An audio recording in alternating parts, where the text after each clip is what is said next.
Hello, folks. It is Thursday, May 6th, and welcome to Uplifted. We are looking here at the gifts of the Spirit, and of course, how each of these gifts, given by God to the believer, are supposed to help the body of Christ function and help and minister to people. We've looked at the gift of prophecy, the gift of ministry, the gift of teaching, the gift of exhortation, and the gift of ruling. Now, let me say that this does not mean that because a certain area does not fall within our gifted area that we have no responsibility. Don't use the God-given gifts in your life as an excuse not to do some of the other things. We should be growing in these other areas and see ourselves strengthened in some of the other areas and gifts as we grow spiritually. But we're now going to look together at the gift of giving. And of course, this is one of those areas that the Bible teaches us that we're all supposed to be givers, but yet there's going to be some that are gifted in this area, and God's going to use them in a very special way.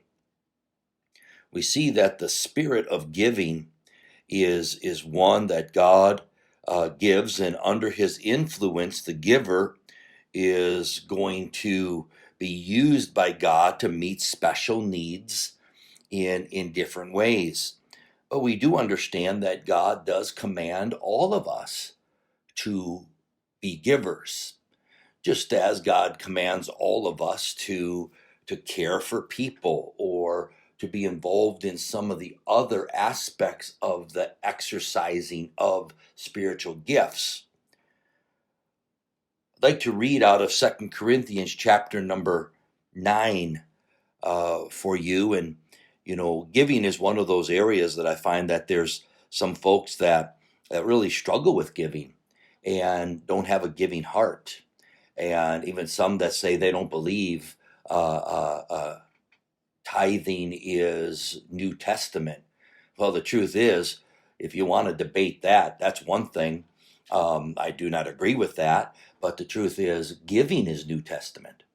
And if you understand the principles of biblical stewardship, you will realize that giving is not diminished in the New Testament, just as morality is not diminished in the New Testament.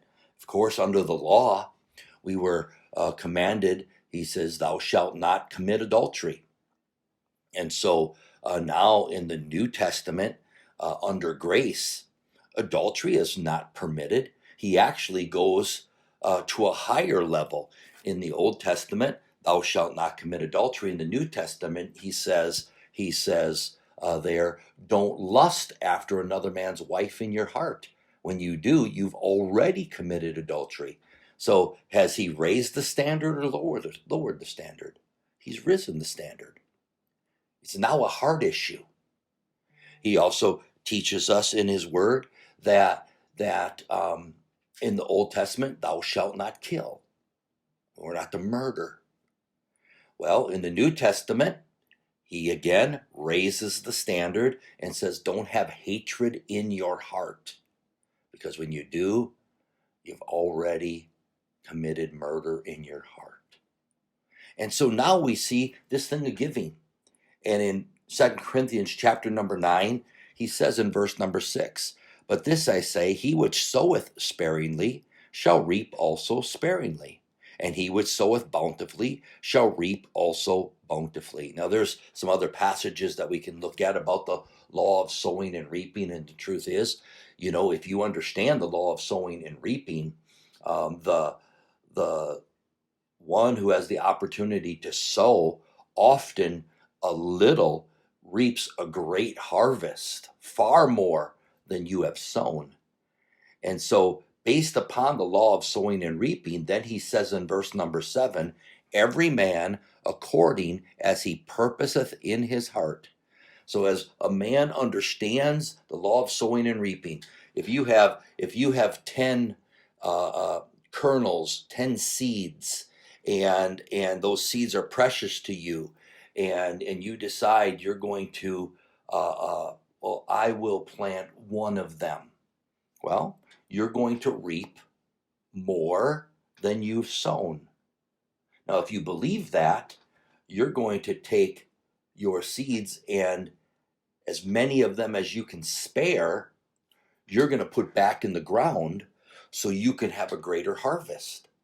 Well, that's what he's saying here in verse number 7. Every man according as he purposeth in his heart, so let him give, not grudgingly.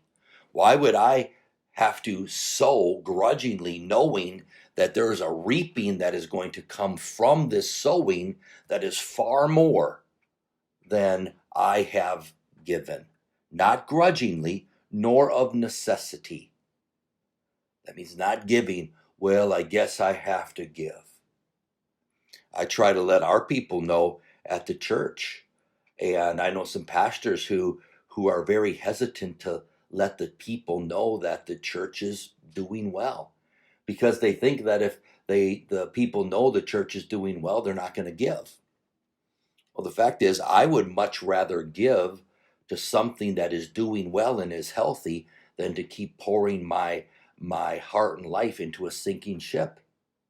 So God says here that we're not supposed to give because the church is going under. We're not supposed to give because if we don't, the lights are going to be turned off. So he says, not grudgingly, nor of necessity, for God loveth a cheerful giver. You know, when a farmer or a gardener plants those seeds, boy, they're excited. They're putting those seeds in the ground, anticipating a great harvest. Isn't it silly for us? We hold on to those seeds like they are the treasure. No, it's the harvest that's the treasure. So I encourage you to have a heart to give. God gives to us so we can be a conduit to give to others. And so we're looking here at this gift, this motivational gift of giving. And I trust that it's going to be a challenge to each of us, just as the others were. And then there's some out there listening that God has given you. I know some people that I believe have the gift of giving. I don't know if it's my wife's a motivational gift, but it's an area that has been strong in her life. And God used her to teach me to give. And often would come to me and say, so-and-so has a need. I think we should give. And this was in a time when we had very little. But she thought nothing of giving from the little bit we had. I don't think she was thinking that if we gave, it meant we were going to get much back. But she had a heart for others, and it was easy for her to give. And God, over the years, has allowed her to teach me to have a giving heart. So I wonder today, do you see the value in giving? Realizing that the treasure is not the seeds. The treasure is what we are investing in and the future harvest. I hope that today's Bible study was uplifting to you. God bless you, and enjoy the song we've picked out for you. I'll see you tomorrow night. The longer my road, the lesser my burden, the more that I serve, the sweeter my song. So great was my sin, but greater the pardon. And now I walk, and with Jesus I talk as I travel along.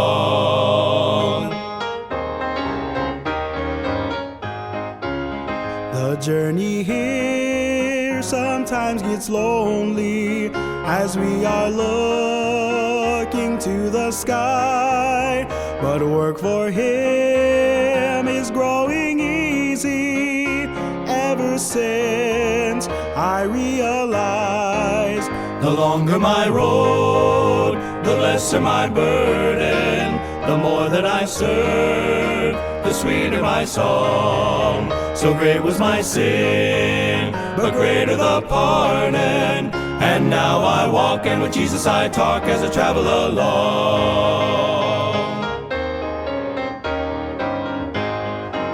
Some morning soon my Lord will take me to that fair land of wondrous light. But until then I'll keep on walking, because I know He's by my side. The longer my road, the lesser my burden. The more that I serve, the sweeter my song. So great was my sin, but greater the pardon. And now I walk, and with Jesus I talk as I travel along. The longer my road, the lesser my burden. The more that I serve, the sweeter my song. So great was my sin, but greater the pardon. And now I walk, and with Jesus I talk as I travel along. And now I walk, and with Jesus I talk as I travel along.